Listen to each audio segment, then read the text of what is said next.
ನಮ್ಮನೆ ಅಂಗಳ ಯೂಟ್ಯೂಬ್ ಚಾನಲ್ಗೆ ನಿಮಗೆಲ್ಲರಿಗೂ ಪ್ರೀತಿಪೂರ್ವಕ ಸ್ವಾಗತ. ನಾನು ನಿಮ್ಮ ಲಕ್ಷ್ಮೀಕಾಂತ್ ಬೇಕಲೇಸ್. ಸ್ನೇಹಿತರು ನೋಡಿ, ಇವತ್ತಿನ ದಿನ ಒಂದು ಸಣ್ಣ ಮಾಹಿತಿಯೊಂದಿಗೆ ನಿಮ್ಮ ಮುಂದೆ ಬಂದಿದ್ದೇನೆ. ನೋಡಿ, ಇಲ್ಲಿಯ ಜೇನು ಪೆಟ್ಟಿಗೆಯನ್ನು ಗಮನಿಸಿ. ಕೆಳಗಡೆ ಮುಖ್ಯ ದ್ವಾರ ಇದೆ, ಗೊತ್ತಿದೆ. ಅದಾದಮೇಲೆ ನಂತರ ಈ ಸೈಡ್ ಭಾಗದಲ್ಲಿ ಕಡ್ಡಿಯನ್ನು ಇಟ್ಟಿದ್ದೇನೆ. ಒಂದು ಸಣ್ಣ ಕಡ್ಡಿ ಇಟ್ಟು ಗ್ಯಾಪ್ ಮಾಡಿಕೊಟ್ಟಿದ್ದೇನೆ. ಮೇಲ್ಗಡೆ ಅಷ್ಟೇ, ಇಲ್ಲಿ 3 ಸ್ಟೆಪ್ ಇದೆ. ಕಳೆದ ವೀಡಿಯೋದಲ್ಲಿ ನಾನು ಜೇನುತುಪ್ಪ ತೆಗೆಯುವಾಗ ನಿಮಗೆ ಅದನ್ನು ತೋರಿಸಿದ್ದೇನೆ.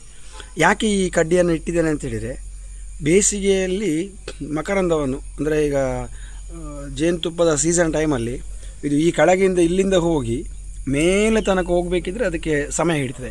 ಆ ಕಾರಣಕ್ಕೋಸ್ಕರ ನಾವೇನು ಮಾಡಿದ್ದೇವೆ, ಈ ಕಡ್ಡಿಯನ್ನು ಕೊಟ್ಟು ಗ್ಯಾಪ್ ಮಾಡಿ ಕೊಟ್ಟಿದ್ದೇವೆ. ಇವತ್ತಿನ ದಿವಸ ಏನು ಮಾಡಬೇಕು ಅಂತೇಳಿ, ಈಗ ಮಳೆಗಾಲ ಸ್ಟಾರ್ಟ್ ಆಯಿತು. ಆಲ್ರೆಡಿ ನಾನು ನಿಮಗೆ ತಿಳಿಸಿದ್ದೇನೆ, ನಾನು ಕೊನೆಯ ಸೀಸನ್ನ ಸ್ವಲ್ಪ ಜೇನುತುಪ್ಪ ಮೇಯಲ್ಲಿ ಒಂದು ಮೇ 15ಕ್ಕೆ ತೆಗೆದ್ರೆ ಆಮೇಲೆ ಒಂದು 10 ದಿವಸ ಕಾಲ ಮಳೆ ಬರದೇ ಇದ್ದ ಸಂದರ್ಭದಲ್ಲಿ ಅಲ್ಲಿ ಜೇನುತುಪ್ಪ ಸ್ಟಾಕನ್ನು ನಾನು ಅದಕ್ಕೆ ಬಿಡ್ತೇನೆ. ಇನ್ನೊಂದು 2 ದಿವಸ ಬಿಟ್ಟರೆ ಬಿಸಿಲು ಬಂದಾಗ ಅದನ್ನು ಮೇಲದೆಲ್ಲ ಸ್ವಲ್ಪ ಏನು ಅಲ್ಲಿ ಹನಿ ಚೇಂಬರ್ ಏನಿದೆಯೋ, ಬ್ರೂಡು ಬಿಟ್ಟು ಮೇಲಿರ್ತಕ್ಕಂಥ ಸೂಪರ್ ಅಂತ ನಾವು ಕರಿತೇವೆ, ಅದರಲ್ಲಿರ್ತಕ್ಕಂಥದ್ದು ನೋಡ್ತೇವೆ ನಾವು. ಜೇನುತುಪ್ಪ ಇಲ್ಲದಿದ್ದರೆ ಅದನ್ನು ತೆಗೆದು ಮೇಣದ ಇದನ್ನು ಮಾಡ್ತೇನೆ. ಉಳಿದಂತೆ ಫೀಡಿಂಗ್ ಸ್ಟಾರ್ಟ್ ಮಾಡ್ತೇನೆ. ಈಗ ಸದ್ಯಕ್ಕೆ ಸ್ವಲ್ಪ ಆ್ಯಕ್ಟಿವ್ ಆಗಿದೆ, ಏನು ಸಮಸ್ಯೆ ಇಲ್ಲ. ಒಳಗಡೆ ಜೇನುತುಪ್ಪ ಇದೆ ಯಾವುದರಲ್ಲಿ, ಹಾಗಾಗಿ ಏನು ಸಮಸ್ಯೆ ಇಲ್ಲ. ಇದೊಂದು ಸಣ್ಣ ಮಾಹಿತಿ. ಇವತ್ತು ಆ ಕಡ್ಡಿ ಯಾಕೆ ತೆಗಿಬೇಕು ಅಂತೇಳಿದರೆ, ಮಳೆಗಾಲ ಸ್ಟಾರ್ಟ್ ಆದಾಗ ಟೆಂಪ್ರೇಚರ್ ಒಳ್ಳೆ ಕಾಯ್ದುಕೊಳ್ಳುವ ಉದ್ದೇಶಕ್ಕೋಸ್ಕರ.